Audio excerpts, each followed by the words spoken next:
বললাম যে আমি এমপি, আমারে তোমরা খেলাইও না, রাতি রাতি খাইলে ব্যথা পাবো, পরে উন্নয়ন বাধাগ্রস্ত হইব।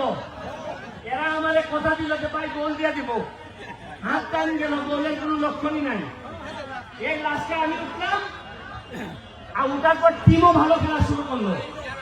এইটা কি জানেন? এইটারে বলে নেতৃত্বের প্রতি যদি বিশ্বাস থাকে, তাইলে কোন যোগ্যতা সম্পন্ন মানুষ নিয়ে বঙ্গবন্ধু সোনার বাংলা বানানো যায়। আমি নাইমুজ্জামান মুক্তা ভাই, আর চেয়ারম্যান কই মিলন আছে। আমি আপনাদেরকে কি বলবো, আমি কি বলে আসি নাই পঞ্চগড়, তবে আজকে আসার পর মুক্তা ভাই আর মিলন যে সম্মান আমাদেরকে দেখাইছে, আমি আর জীবনের পঞ্চগড় ছাড়বো না, সারা জীবনে একবার। আর যদি মুক্তা ভাইয়ের আগে আমি মন্ত্রী হই, তাহলে আমি প্রথমবার আইয়া এখানে আপনারা যা চাইবেন তাই দিয়া দেবো। আর মুক্তা ভাই আছে কথা দিয়ে যান, আমার আগে যদি সে মন্ত্রী হয়, তা আমার এলাকায় কিছু দিবে না। আপনারা কি বলেন? সাক্ষী রেখে গেলাম। এইখানে আছে আমার সিদ্দিক ভাই, সৈয়দপুর, আপনারা যে বিমানবন্দর, এখানে এমপি। সবচেয়ে ভালো জিনিস কি জানেন? আগে একটা ফুটবল খেলা হইলে 2 জন চেয়ারম্যান মাস্টার, এখন কত উন্নত হয়েছে। একটা খেলায়, একটা ইউনিয়নের খেলায় আমরা 3 জন পার্লামেন্ট মেম্বার আপনাদের সামনে উপস্থিত আছে। এখন আস্তে আস্তে আমাদের জবাব দিতে আসতেছে। আমাদের যে সম্ভাবনার জায়গা আপনাদের পঞ্চগড়, আমি যদি আগে জানতাম তো বহু আগে আসতাম। আর আমি যদি আগে জানতাম এত সম্ভাবনা, তাহলে নাইমুজ্জামান মুক্তা ভাইয়ের সাথে আগেই খাতির করতাম। আমার খাতিরটা হয়েছে এমপি হওয়ার পর। তবে আপনাদেরকে একটা কথা বলি, শুনেন। আমি এখানে আইসি, আমার কি লাভ হয়? আমি যে এই ঘামতে ঘামতে আইসি, বিমানে আইসি সকালবেলা উঠে, আইসা এখানে 3 ঘন্টা জার্নি করে আইসি আপনাদের এখানে, আবার 3 ঘন্টা জার্নি করে যাব। আমার প্লেয়ারগুলো এখন রওনা দিবে, 15 ঘন্টা লাগবে আমাদের হবিগঞ্জ যেতে। কি জন্য আসি জানেন? আমি এমপি হয়ে তো আর এখানে তো আমার কোনো কাজ নাই। আমার এলাকা ছেড়ে আপনাদের এলাকায় আসছে। আমার এলাকার মানুষ জিজ্ঞেস করে যে তুমি যে চলে গেলা বাংলা বান্ধা, আমাদেরকে কে দেখবে? আমার এলাকার মানুষকে বুঝাইছি যে আরে আমি গেলে তো শুধু আমার এলাকার মানুষের উন্নতি হবে, আর আমি যদি বাংলা বান্ধা যাই, তোমরা যদি আমার যাইতে দাও, তাহলে মুক্তা ভাই আর সিদ্দিক ভাইকে নিয়ে সারা বাংলাদেশের ফুটবলের উন্নতি হবে। ফুটবলটা আমাদের প্রথম প্রেম। এই ফুটবলটা নষ্ট হয়েছে বুঝলাই আপনাদের দাঁড়ে দাঁড়ে ঘুরে বেড়াই, এত ঘাম মাটিতে ফেলছে। আমার বিশ্বাস আমার মতো আর কেউ বাংলাদেশের 64টা ডিস্ট্রিক্টে এত ঘাম ফলেছে কিনা আমি জানি না। আমি আপনাদের জন্য দোয়া করে দিয়ে যাই। আপনাদের যারা ইয়াং আছে, তরুণ যারা আছে, তাদেরকে বলবো আপনাদের জন্য একটা মডেল ক্যারেক্টার আছে। এই মুক্তা ভাই একটা মডেল ক্যারেক্টার, তাহলে ফলো করেন কিভাবে এত দূর থেকে উঠে গিয়ে ঢাকায় একটা অবস্থান তৈরি করছে। আপনারা দেখেন সিদ্দিক ভাইকে আমাদের পার্লামেন্টে 8-10 জন বড় ব্যবসায়ীদের একজন, এবং এত মন ভালো মানুষটা, আমি কি বলবো, এত মন ভালো যে আমার যদি কেউ জিজ্ঞেস করে বোয়িং দিয়া দিলে কাদের মতো লুকতে দিতে হয়, আমি বলবো সিদ্দিক ভাইয়ের মতো লুকতে বোয়িং দিয়ে দিতে হয়। আমি আপনাদেরকে আমার হবিগঞ্জ, মাধবপুর এবং সোনারঘাট আমার এলাকা, আমি ওই জায়গার এমপি।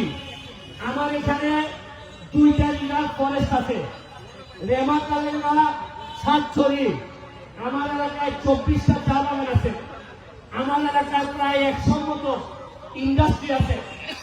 আমি দাওয়াত দিয়ে যাচ্ছি আপনাদেরকে, আপনারা পঞ্চগড়ের তেতুলিয়া এই উপজেলার যে মানুষই যাবেন, শুধু চেয়ারম্যান রে অথবা এমপি সাহেবরে খালি বইলে গেলেই হবে। আপনারা যে যে যাবেন, যে এইখানে যত বিপদ আপদ যা আছে, যদি কিচ্ছু না থাকে আমার নামে খাইয়া ফেলে চলে আসবেন। খালি বলবেন এই মেয়ে আবার টাকা খুঁজে কেন, আমি ব্যারিস্টারের লোক, এখানে কেমনে একটা লোক আপনাদের রাখতে হবে না। আমি 1 বছরের তাই সময় নিচ্ছি, 1 বছর পরে দেখবেন আমার এলাকায় আমি কিভাবে সাজাই দিই।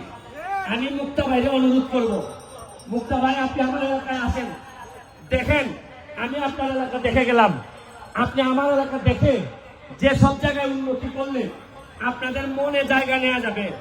আমরা যারা এমপি আছি তারা হয়তো আর কিছুদিন পরে এমপি নাও থাকতে পারি, কিন্তু আমাদের কাজ হইল আপনাদের হৃদয়ে বসবাস করা, বাকি জীবন মৃত্যুর আগ পর্যন্ত যাতে সম্মানের সাথে পৃথিবী থেকে বিদায় নিতে পারি, এইটাই আমাদের সকলের ইচ্ছা।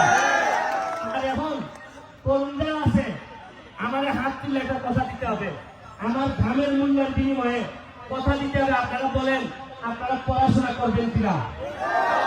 পড়াশোনা করার কারণে আজকে আমি ব্যারিস্টার হয়েছি, ব্যারিস্টার হয়ে আজকে আমি এত দূর আসছি। আপনারা আবার হাত তোলা বলেন যে কথা পড়াশোনা করবেন কিনা বলেন, মাদক থেকে দূরে থাকবেন কিনা বলেন আপনারা। আমারে যদি সামান্য ভালোবেসে থাকেন, আমারে যদি সামান্য আমার প্রতি আপনাদের যদি করুণা হয়, যে এই লোকটা সারাদিন ঘুরে বেড়ায়, শুনেন কতদিন বাঁচবো আর আমি জানি না, আমার যে শত্রু তাতে আমি কতদিন বাঁচবো তাও জানি না, তবে মৃত্যুর আগ পর্যন্ত আপনাদের হৃদয়ে আপনাদের দোয়া নিয়ে বেঁচে থাকতে চাই। আর আমরা এখানে যারা আছি তারা কথা দিচ্ছি, এমপি শপথ নেওয়ার পর যে জন্মস্থান হয় সে বাংলাবান্ধা হোক, তেঁতুলিয়া হোক, পঞ্চগড় হোক, ফরিদপুর হোক, যে জন্মস্থান আমরা পাইছি রিজাইন করার আগে অথবা এমপি থেকে যাওয়ার আগে এর চেয়ে ভালো জন্মস্থান আমরা রেখে যেতে চাই। এটা আমাদের শপথ, এটা আমরা অবশ্যই পালন করব। এই কথা দিয়ে শরীরে বেড়ে গেছে প্রতিদিনই কোনো না কোনো লোকের বিরোধিতা করতে হয়।